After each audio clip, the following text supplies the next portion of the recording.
हरे कृष्णा। हरे कृष्णा। तो अभी हम भगवद गीता के 7वें अध्याय के अंतर्गत श्लोक संख्या 17 पर विचार करेंगे। तेषां ज्ञाने नित्ययुक्त एक भक्तिर्विशिष्यते प्रियो हि ज्ञानिनोत्यर्थम अहम सचा मम प्रियः। तो यहाँ पर भगवान कह रहे हैं तेषां ज्ञाने नित्ययुक्त। तेषां का मतलब जो 4 प्रकार के भगवान ने पुण्यात्मा बतलाए थे, तो उनमें से जो अंतिम पुण्यात्मा है वो ज्ञानी है। उसके बारे में भगवान कह रहे हैं तेषां ज्ञानी नित्य युक्त एक भक्तिर विशेषते। तो वो नित्य युक्त है और एक भक्ति, एकमात्र भक्ति जिसमें है वो विशिष्ट है। प्रियो ही ज्ञानिनोत्यर्थम। तो भगवान कहते हैं अहम प्रियो ज्ञानिनो अत्यर्थम, मैं ज्ञानी को बहुत प्रिय हूँ। सचा मम प्रिय, और वो भी मेरा बहुत प्रिय है। अब हम सुनेंगे प्रभुपाद तात्पर्य में क्या लिखते हैं। श्रील प्रभुपाद की जय। भौतिक इच्छाओं के समस्त कलमश से मुक्त, आर्त, जिज्ञासु, धनहीन तथा ज्ञानी ये सब शुद्ध भक्त बन सकते हैं, किंतु उनमें से जो परम सत्य का ज्ञानी है और भौतिक इच्छाओं से मुक्त होता है वही भगवान का शुद्ध भक्त हो पाता है। इन 4 वर्गों में से जो भक्त ज्ञानी है और साथ ही भक्ति में लगा रहता है वो भगवान के कथनानुसार सर्वश्रेष्ठ है। ज्ञान की खोज करते रहने से व्यक्ति को अनुभूति होती है कि उसका आत्मा उसके भौतिक शरीर से भिन्न है। अधिक उन्नति करने पर उसे निर्विशेष ब्रह्म तथा परमात्मा का ज्ञान होता है। जब वह पूर्णतया शुद्ध हो जाता है तो उसे ईश्वर के नित्य दास के रूप में अपनी स्वाभाविक स्थिति की अनुभूति होती है। इस प्रकार शुद्ध भक्त की संगति से आर्त, जिज्ञासु, धन का इच्छुक तथा ज्ञानी स्वयं शुद्ध हो जाते हैं। किंतु प्रारंभिक अवस्था में जिस व्यक्ति को परमेश्वर का पूर्ण ज्ञान होता है और साथ ही जो उनकी भक्ति करता रहता है वो व्यक्ति भगवान को अत्यंत प्रिय होता है। जैसे भगवान की दिव्यता का शुद्ध ज्ञान प्राप्त होता है, वह भक्ति द्वारा इस तरह सुरक्षित रहता है कि भौतिक कलमश उसे छू भी नहीं पाते। तो यहाँ प्रभुपाद का तात्पर्य समाप्त हुआ। अब हम सुनेंगे श्री भगवान ने कहा में इस श्लोक की कैसी व्याख्या हुई है। पिछले श्लोक में श्री कृष्ण ने 4 प्रकार के पुण्यात्माओं का वर्णन किया था जो श्री कृष्ण का भजन करते हैं। उस समय अर्जुन के मन में शंका हुई कि इन 4 प्रकार के पुण्यात्माओं में कौन विशिष्ट है। अंतर्यामी होने के कारण श्री कृष्ण अर्जुन की शंका को समझ गए। अतः उन्होंने इस श्लोक में ऐसे ज्ञानी को विशिष्ट बताया है जो एकमात्र श्री कृष्ण की भक्ति के अतिरिक्त अन्य कोई कार्य नहीं करता है।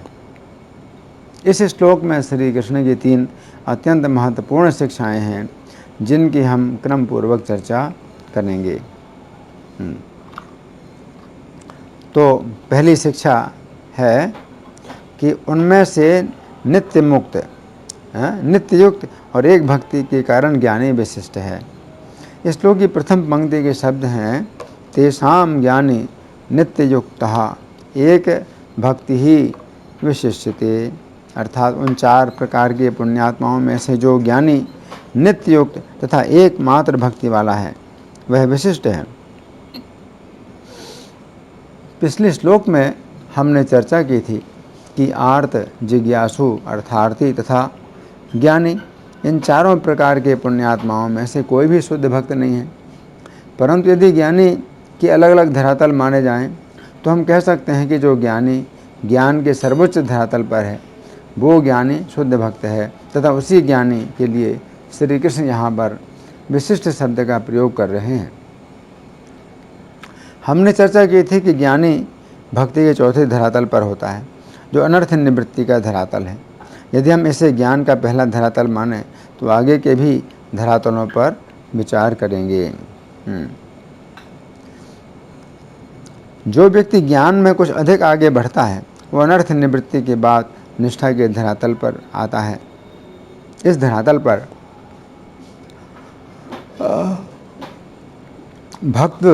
भक्ति में स्थिरता प्राप्त करता है, क्योंकि उसके अनर्थ दूर हो चुके होते हैं। फिर जो व्यक्ति ज्ञान में और आगे उन्नति करता है वो निष्ठा से ऊपर उठकर रुचि के धरातल पर आ जाता है।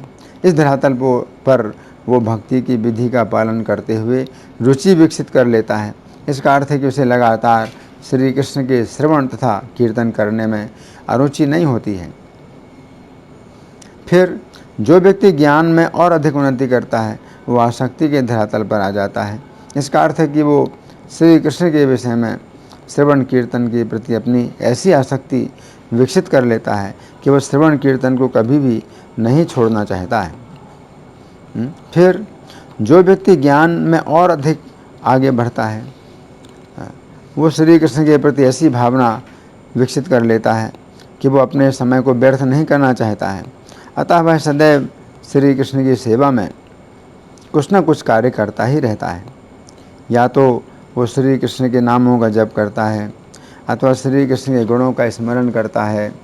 इस प्रकार वह अपने एक क्षण को भी व्यर्थ नहीं करता है।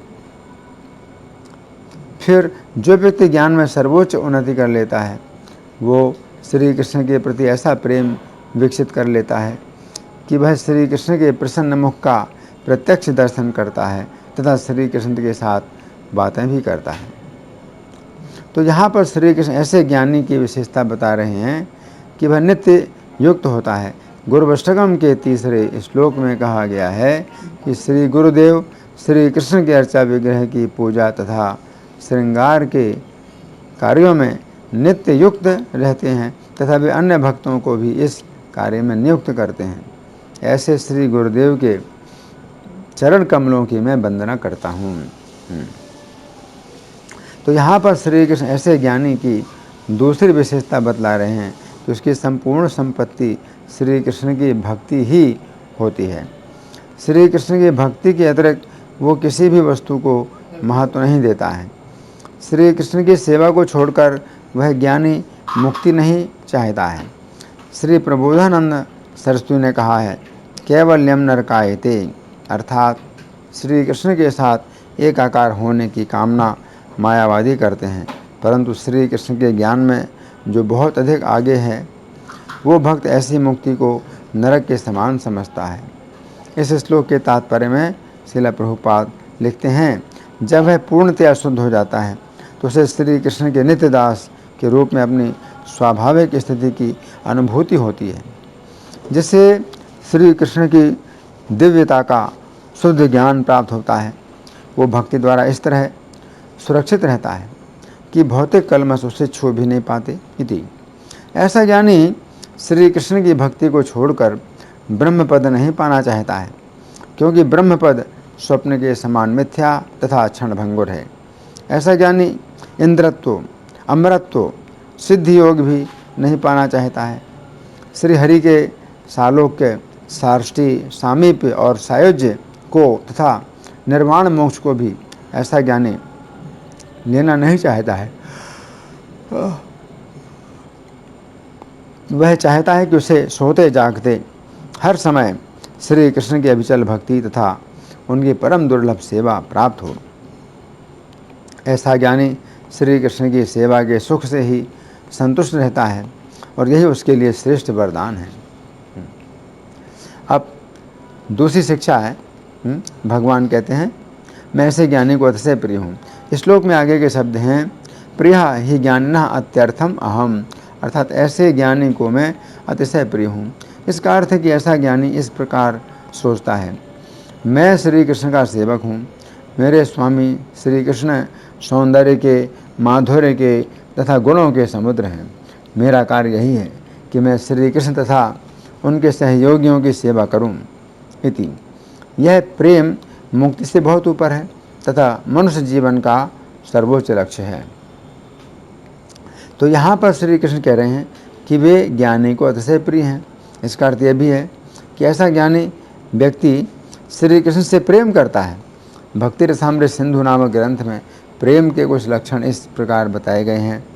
नृत्य करना, भूमि पर लौटना, उच्च स्वर में गाना, शरीर को फैलाना, जोर से चिल्लाना, अंगड़ाई लेना, तेजी से सांस लेना, अन्यों की उपस्थिति की परवाह न करना, लार गिराना, उन्मत्त की तरह हंसना, सिर चकराना तथा हिचकी लेना। अभी हमने प्रेम के कुछ लक्षणों की चर्चा की। अब हम कुछ ऐसी घटनाओं की चर्चा करेंगे जिनसे प्रेम प्रकट होता है। शिव जी श्री कृष्ण से प्रेम करते हैं, इसलिए जिस समय उन्होंने गोपियों के साथ रास नृत्य करते हुए श्री कृष्ण के सुंदर मुख को देखा, उस समय वे प्रेम के कारण तुरंत नृत्य करने लगे। अक्रूर जी के हृदय में श्री कृष्ण के लिए इतना अधिक प्रेम था कि जिस समय उन्होंने वृंदावन में श्री कृष्ण के चरण चिन्ह देखे, उस समय वे उन चरण चिन्हों के ऊपर लौटने लगे। श्रीमती राधा के हृदय में श्री कृष्ण के प्रति इतना अधिक प्रेम है कि वे श्री कृष्ण के वियोग में श्री कृष्ण की पुष्पमालाओं की सुगंधि से मोहित होकर भूमि पर लौटने लगीं। नारद मुनि के हृदय में श्री कृष्ण के प्रति इतना अधिक प्रेम है कि वे एक बार श्री कृष्ण के नामों का कीर्तन इतने ऊंचे स्वर में करने लगे कि असुरों ने समझा कि नरसिंह देव प्रकट हुए हैं तथा वे भागने लगे। नारद जी श्री कृष्ण के प्रेम के आवेश में कभी कभी अपने शरीर को इतना अधिक फैलाते हैं कि उनका यज्ञोपवीत टूट जाता है। शिव जी श्री कृष्ण के प्रेम में कभी कभी अंतरिक्ष में इतने जोर से चिल्लाते हैं कि असुरगण भागने लगते हैं। जिस समय मथुरा के ब्राह्मण यज्ञ कर रहे थे तथा उनकी पत्नियों ने सुना कि श्री कृष्ण निकट ही आए हुए हैं, तो वे तुरंत अपने पतियों को छोड़कर श्री कृष्ण के दर्शन करने के लिए चली गईं। उन्होंने अपने पतियों की परवाह नहीं की। इसकी चर्चा उनके पतियों में आपस में चलने लगी। श्री कृष्ण का आकर्षण कितना अद्भुत है। किन स्त्रियों ने हमारी परवाह नहीं की और ये श्री कृष्ण के दर्शन करने के लिए चली जा रही हैं। इति पद्यावली में कुछ भक्तों का कथन है, हम अभक्तों की चिंता नहीं करेंगे, यदि वे हमें चढ़ाएं तो भी हम परवाह नहीं करेंगे। हम तो हरे कृष्ण कीर्तन के दिव्य रस का आस्वादन करेंगे, भूमि पर लौटेंगे और भाव विभोर होकर नृत्य करेंगे। इस तरह हम दिव्य आनंद प्राप्त करेंगे। इति तो यहाँ पर श्री कृष्ण कह रहे हैं कि ऐसे ज्ञानी व्यक्ति मुझसे प्रेम करते हैं। अब तीसरी शिक्षा है और वह ज्ञानी मुझे प्रिय है। इस श्लोक के अंतिम शब्द हैं सह च मम प्रियः, अर्थात वह ज्ञानी मुझे प्रिय है। चैतन्य भागवत के मध्य खंड के अंतर्गत अध्याय संख्या 10 में वर्णन आता है कि श्री चैतन्य ईश्वर आवेश में अलग अलग भक्तों को अपने प्रेम की सूचना दे रहे थे। उस समय उन्होंने श्री हरिदास ठाकुर से कहा, हरिदास मुझे देखो, मुझे अपनी देह से तुम्हारी देह अधिक प्रिय है। तुम्हारी जो जाति है मेरी भी निश्चय वही जाति है। पापी यवन लोगों ने तुम्हें बड़ा दुख दिया, हाय उसके स्मरण से मेरा हृदय फटता है। सुनो हरिदास, जिस समय यवन लोग तुमको मार रहे थे उस समय उन यवनों को काट डालने के लिए मैं वैकुंठ से चक्र लेकर उतरा था, परंतु तुम अपने मन में उनकी मंगल कामना कर रहे थे, इस कारण मैं अपने चक्र से उन्हें काट नहीं सका। उस समय तुम्हारे ऊपर मार पड़ती देखकर उस मार को मैंने अपनी पीठ पर ले लिया। मैं मिथ्या नहीं कह रहा हूँ, ये देखो उस मार के चिन्ह मेरी पीठ पर। सुनो मेरे हरिदास, एक दिन के लिए जिसने तुम्हारे साथ वास किया होगा अथवा आधे तिल भर समय के लिए तुम जिससे कुछ बोलोगे वह अवश्य ही मेरे दर्शन प्राप्त करेगा। ये बात अन्यथा नहीं हो सकती है। तुम्हारे जो व्यक्ति भक्ति करेगा वह मेरी भक्ति करेगा। मैं निरंतर तुम्हारे शरीर में अवस्थित हूँ। तुमने सभी समय के लिए मुझे अपने हृदय में बांध लिया है। इति चैतन्य भागवत के मध्य खंड के अंतर्गत अध्याय संख्या 9 में वर्णन आता है कि श्री चैतन्य अपने भक्तों से अपने ईश्वर भाव में बोले, कुछ खाने को दो। ऐसा कहकर प्रभु ने हाथ पसारे। ये देखकर भक्तगण भोजन देने लगे। जो जैसा कुछ देता प्रभु सब खा जाते। कोई केला देते तो कोई मूंग की दाल, कोई दही, कोई खीर, कोई मक्खन, कोई दूध देता था, सभी भक्त प्रभु के हाथ में देते और प्रभु सहज निष्कपट भाव से खाते जाते। भक्तगण बाजारों में दौड़ने भागने लगे और उत्तम पदार्थ मोल लेकर आते। कोई नारियल में शक्कर मिलाकर अर्पण करते, कोई नाना प्रकार के संदेश ला कर देते और प्रभु स्वयं हाथ में लेकर खाते थे। कोई मेवा, कोई खीरा, कोई ककड़ी, कोई गन्ना तो कोई गंगा जल देता। कोई दास तो 10-20 बार भोजन देते। सैकड़ों भक्तों ने न जाने कितना जल दिया होगा, परंतु प्रभु सबको पी गए। दही, दूध और खीर के हजारों पात्र खाली हो गए। हजारों केला, कितने मूंग की दाल, कितने संदेश, कितने फल महाप्रभु ने ग्रहण किए, इसका पार नहीं। भक्तों की वस्तु बड़े संतुष्ट होकर खाने के बाद प्रभु सभी के जन्म कर्म बताने लगे। श्री चैतन्य की इस लीला से पता चलता है कि श्री कृष्ण का अपने भक्तों के प्रति प्रेम होने के कारण वे अपने भक्तों से मांग कर खाते हैं। तो यहाँ पर श्री कृष्ण कह रहे हैं कि मेरे भक्त मुझे अत्यंत प्रिय हैं। तो इस श्लोक में भगवान कह रहे हैं तेषाम ज्ञानी नित्य युक्त एक भक्तिर विशेषते। उन 4 प्रकार के जो पुण्यात्मा हैं उनमें से ज्ञानी भगवान कहते हैं विशिष्ट है। कैसे विशिष्ट है? नित्य युक्त होने के कारण और एकमात्र भक्ति होने के कारण वो विशिष्ट है ना। तो यहाँ पर हमें यही समझना चाहिए कि जो ज्ञानी पिछले श्लोक में भगवान ने बताया था, तो वो तो अनर्थ निवृत्ति के धरातल पर है, उसको भगवान ने ज्ञानी बताया।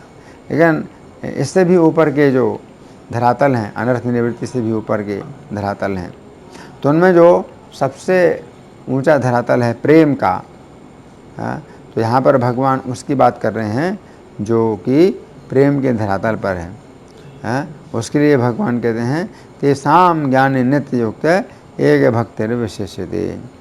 केवल एकमात्र भक्ति, जिसे कहते हैं अनन्य भक्ति, विशिष्ट है। प्रियो ज्ञानिनोत्यर्थम, तो ज्ञानी को मैं बहुत प्रिय हूँ।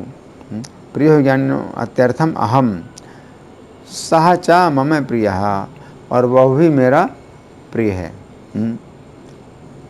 तो हमने चर्चा की कि ज्ञानी को भगवान प्रिय होते हैं। क्यों भगवान प्रिय होते हैं? एक भक्त है, उसकी विशेषता क्या है? एकमात्र भक्ति। तो चूँकि वो जो ज्ञानी है वो एकमात्र भक्ति वाला है, तो इसलिए वो श्री कृष्ण से प्रेम करता है। तो प्रेम होगा ही, अगर उसके जितने अनर्थ हैं वो पूरी तरह से दूर हो गए, तो शुद्ध हृदय में श्री कृष्ण का जो प्रेम है वो जागृत हो जाता है। श्रवणादि शुद्ध चित्ते करे उदय, नित्य शुद्ध कृष्ण प्रेम, नित्य सिद्ध कृष्ण प्रेम साध कबू नहीं। तो जो कृष्ण प्रेम है वो नित्य सिद्ध है। इसको जो है साध्य नहीं बनाया जा सकता, यानी किसी साधन से नहीं प्राप्त होता है। ये प्रेम तो नित्य सिद्ध है, यानी पहले से ही है, केवल सुप्त अवस्था में है ना। फिर भगवान कहते हैं सह च मम प्रियः, वो ज्ञानी भी मेरा प्रिय है। तो इससे पहले भगवान ने बताया था कि ज्ञानी प्रिय है, ज्ञानी कि ज्ञानी को श्री कृष्ण बहुत प्रिय हैं। और फिर इसी श्लोक में फिर भगवान अगली बात जो बता रहे हैं कि सह च मम प्रियः, कि वो भी मुझे प्रिय है। तो ये जो श्लोक है, जिसमें भगवान अपना तत्व बतला रहे हैं, ये भी बड़े तत्व की बात है कि भगवान और कोई कारण नहीं देखते हैं, अपनी प्रियता का कोई और कारण नहीं देखते हैं, केवल यही कारण देखते हैं कि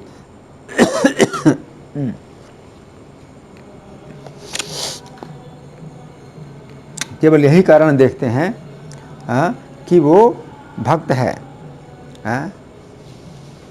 और चूँकि श्री कृष्ण उस ज्ञानी को प्रिय हैं, ज्ञानी जो है श्री कृष्ण से प्रेम करता है, तो फिर श्री कृष्ण प्रेम के बिना कैसे रह सकते हैं। तो यहाँ पर भगवान उसका जो है महात्म बतला रहे हैं। ये ज्ञानी कोई ऐसा ज्ञानी नहीं है जो कि वो इस जिसमें केवल ज्ञान रहता है और कृष्ण के प्रति प्रेम नहीं रहता। ये ज्ञान उस प्रकार का है जिसमें वो श्री कृष्ण से प्रेम करता है। तो ये विशेषता है। धन्यवाद। हरे कृष्णा।